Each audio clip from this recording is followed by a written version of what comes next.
दोस्तों, अगर आज से 5 साल पहले कोई कहता कि एनवीडिया जैसी कंपनी $5 ट्रिलियन की वैल्यूएशन तक पहुंचेगी, तो ज्यादातर लोग इसे मजाक समझते।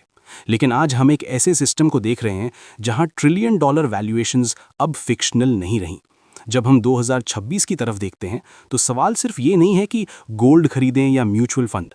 असली सवाल ये है कि आप किस सिस्टम का हिस्सा बनना चाहते हैं। वेल्दी इन्वेस्टर्स कभी भी पैसा सिर्फ सेव करने के लिए इन्वेस्ट नहीं करते। वो ऐसे लूप्स ढूंढते हैं जहां इन्वेस्टमेंट से डिमांड पैदा हो और डिमांड से वैल्यूएशन।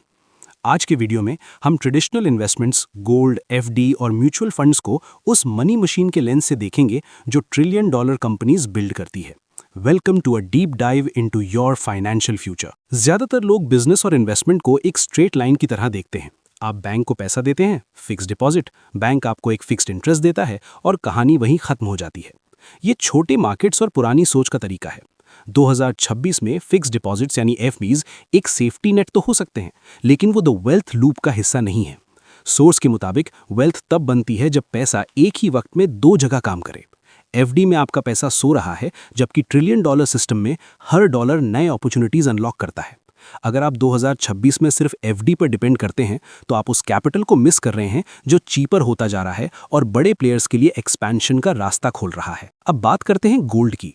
गोल्ड की वैल्यूएशन कोई लॉजिक या स्ट्रेट लाइन रेवेन्यू पर नहीं चलती। इसकी वैल्यू चलती है परसेप्शन और कलेक्टिव बिलीफ पर। जब मार्केट्स में इंस्टेबिलिटी लगती है, तो लोगों का बिलीफ सिस्टम गोल्ड की तरफ शिफ्ट होता है। लेकिन सोर्स बताता है कि असली ग्रोथ तब आती है जब आप इंफ्रास्ट्रक्चर बिल्ड करते हैं। गोल्ड एक डिफेंसिव एसेट है। ये रोड नहीं बनाता, ये टूल शॉप नहीं चलाता जो दूसरों की ग्रोथ को फ्यूल करे।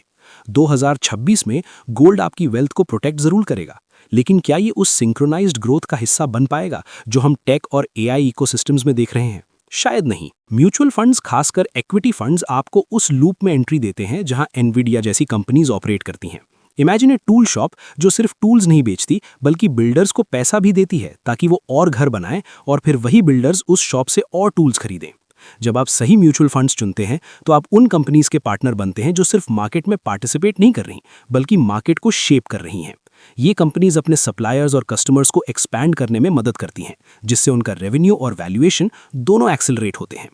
2026 में इन्वेस्टमेंट का मतलब सिर्फ पैसा लगाना नहीं होगा, ये एक्सेस के बारे में होगा। Access to cheaper capital, better technology और $1 ट्रिलियन नेटवर्क्स। तो 2026 में पैसा कहां लगाएं?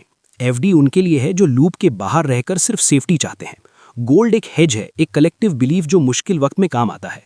लेकिन अगर आप वेल्थ बिल्ड करना चाहते हैं जो सेल्फ रीइंफोर्सिंग सिस्टम पर चले, तो आपको उन एसेट्स की तरफ देखना होगा जो ग्रोथ को फ्यूल करते हैं, जैसे स्पेशलाइज्ड म्यूचुअल फंड्स जो इकोसिस्टम बिल्डर्स में इन्वेस्ट करते हैं।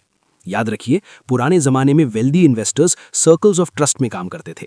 आज वही सर्कल्स कॉर्पोरेट स्केल पर बिलियंस और ट्रिलियंस डिप्लॉय कर रहे हैं। फैसला आपका है, क्या आप सिर्फ एक बायर बनकर रहेंगे या इस वेल्थ लूप का एक पार्टनर? वेल्थ क्रिएशन कोई एक्सीडेंट नहीं है, ये एक सिस्टम है। और अगर आप ऐसे ही इनसाइट्स चाहते हैं जो आपको ऑर्डिनरी से एक्स्ट्रा ऑर्डिनरी इन्वेस्टर बना सकें, तो जुड़े रहिए। Thanks for watching. हम मिलेंगे अगले वीडियो में। तब तक के लिए कीप बिल्डिंग योर लूप।